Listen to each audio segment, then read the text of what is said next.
Hey guys, it's me again, Sheng, and welcome back to my YouTube channel. So for today's video guys, is another DIY video tayo. And this video is requested by one of my friends. Thank you for requesting this video. So, video na to is how to curl my hair using a hair straightener. Yes, hair straightener ang gagamitin natin today guys. And without further ado, let's get started!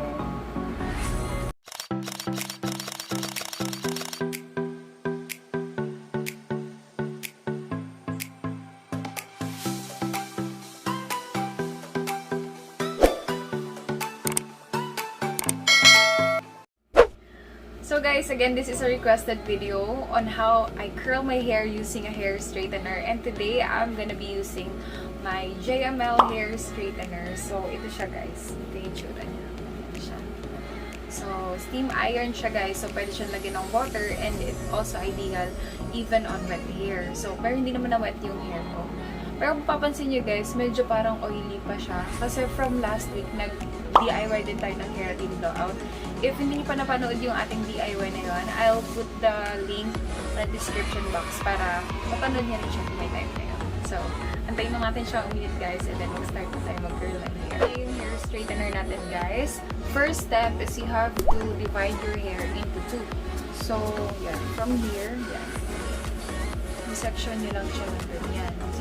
DIY to guys. So, ito yung para sa akin is yung pinaka madaling gawin. Lalo kapag mag-isa ka. Katulad ko, sanay akong mag-isa. Oh my God! Wow! So, yan. Section lang muna natin siya ng ganyan. And then, mag-i-start tayo ng pag-curl dito sa pinaka lowest part ng hair natin. So, ito yun. So, pag section nyo ng ganyan, guys, ayan. Start natin siya, guys. Kailangan muna natin siya i-straighten. Lalo kapag yung hair nyo is katulad ng hair ko na medyo waghan siya.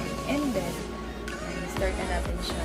Flip nyo lang yung iron sa medyo dulo na ng hair strands nyo. So, ito, guys, ayan, kakita nyo, ganyan lang yung outcome. So, dulo lang.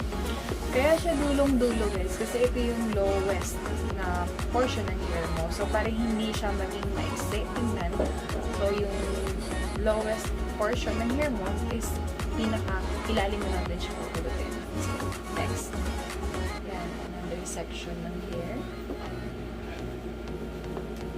So, ang maganda kasi nito guys, lalo kapag may mga biglaan kayong lakad or event. Tapos, diba, for now, ang hirap maghanap ng salon na open. So, kapag natuto ka ng mag-isa, hindi mo na kailangan magpunta ng salon. So, flip mo lang yung iron ng ganyan.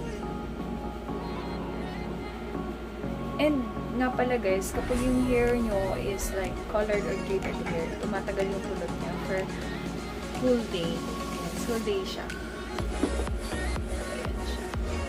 Guys, tuloy-tuloy nyo lang yung pag-section ng hair nyo from lowest hanggang dito sa may upper portion ng hair. So, same procedure guys. I-straighten nyo lang muna yung taas. And then, tsaka nyo i-flip yung iron. Ayan. Ang importante lang dito guys is hindi nyo uulit-ulitin yung pag-flip ng iron nyo using a hair straightener. Kasi, the more na nadadaanan yung hair natin ng init ng plancha, lalo siyang hindi sumusunod. So, mas maganda, mas dahan-dahan nyo lang siya para once mo lang talaga siya gagawin doon sa portion na yun or sa section ng hair na yun. Kasi pag parang naluluto siya ng init, lalo siyang hindi sumusunod. So, yun siya. So, yung pag-section naman ng hair is depende sa inyo. Para sa akin, ay observe na kapag mas malaki yung or mas marami yung section na kinuha mo, mas malaki yung kulot na nakikreate niya. And then, kapag mas konti naman yung section ng hair na kinukuha mo, medyo mas pino yung kulot niya. So, kung gusto nyo lang parang mga wave lang, wave lang na kulot. So, I think ito yan. Tignan nyo lang yung pag-section ng hair. Tapos, pag flip nyo ng iron, dahan-dahan nyo lang din siyang hihilahin hanggang doon sa dulo ng hair. Ayan. So, yan siya.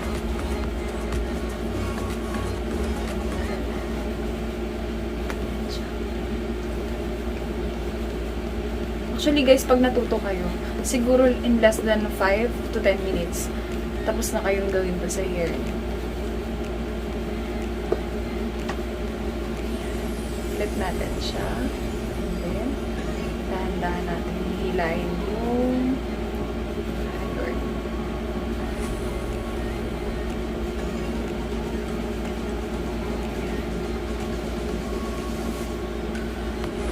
So guys, kung ayaw nyo naman siya ng ganun kakulot, medyo mas mabilis yung pag hatak mo ng tansya pababa. Para hindi siya ganun ka-firm yung kulot. So, flip. Ayan. Then flip backwards. Ayan.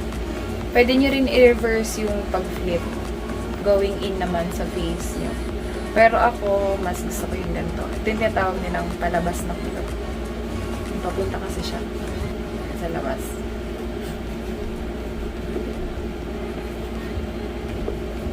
Ayan siya.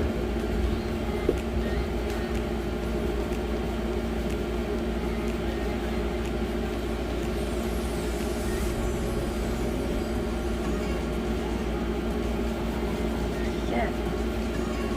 So, na-curl na natin yung section na to. Gawin ko lang yung sa kabila. Actually, same lang din siya. Kailangan lang natin unahin yung portion na to. Ito, pinakailalim.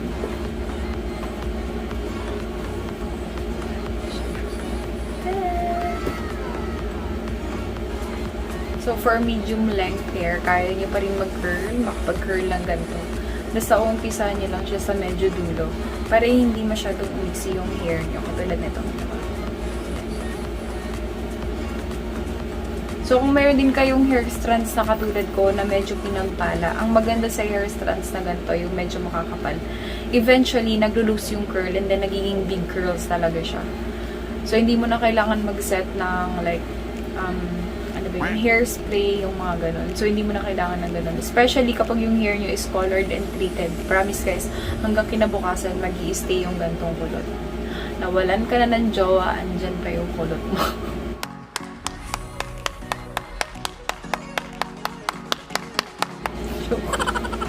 So, yan. Uwi na nga natin at namin yung ganito. So, yun.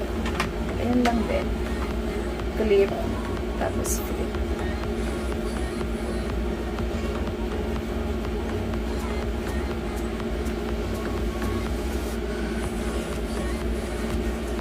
So, para hindi kayo mahirapan, girls, lalo kapag mag-isa lang talaga kayong gagawa is, mas maganda kung may mga hair clips kayo.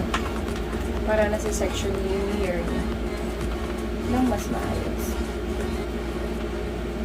So, ayan siya. Flip niyo lang yung hair. So, kung nalilito naman kayo, wait. I-close up ko siya. Para makita niyo yung pag-flip sa kanya. So, ito yung section ng hair mo. Pag-clip mo nito, yung iron, i-flip mo na. So, yan. Kasama dapat yung hair pag nag-flip ka. Huwag mo siyang i-against. So, yan siya. So, yan. Mahal kayong magpaganda sa salon, guys. Tapos, pag natuto kayo in just 5 to 10 minutes, diba? Pero na yung buong gauges ng hair.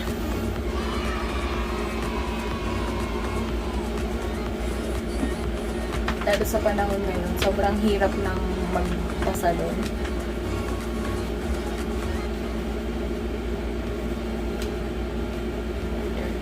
Flip. Tapos, ilan nyo lang siya dahil.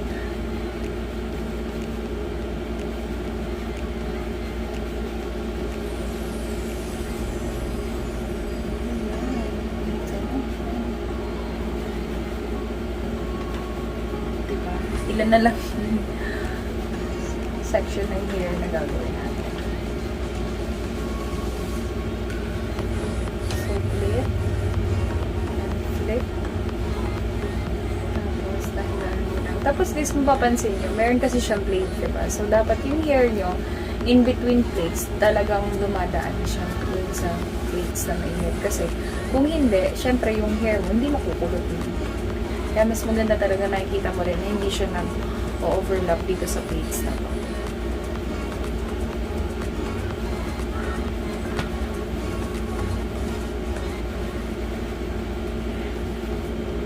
Pati natin siguro. And then, tapos na tayo. Ready to go na. Pwede na tayo makapag-tea.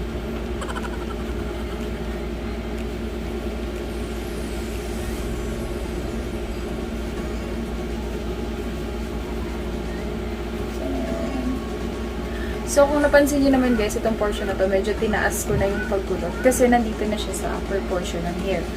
So, yung ilalim, lagi nyo siya kukulutin ng dulong-dulo lang para siya pa rin yung magmumukhang mahaba yung hair mo. So, hindi mo siya kailangan itodo ng kulot. Flip. And flip.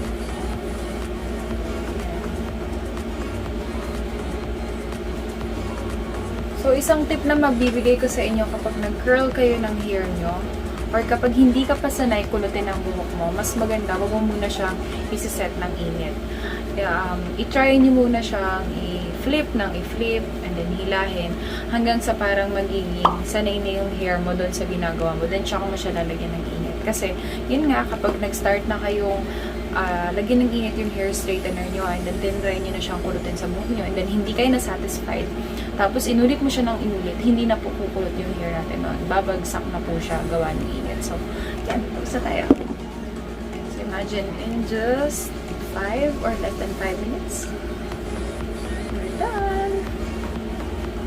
Yan, kulot natin guys. And I think talagang mas bagay ang kulot sa mga colored hair. So, kapag black naman yung hair mo, hindi ka man sinasabing hindi siya bagay. Kaso mas nagiging, visible yung kulot sa colored hair. So, yun siya.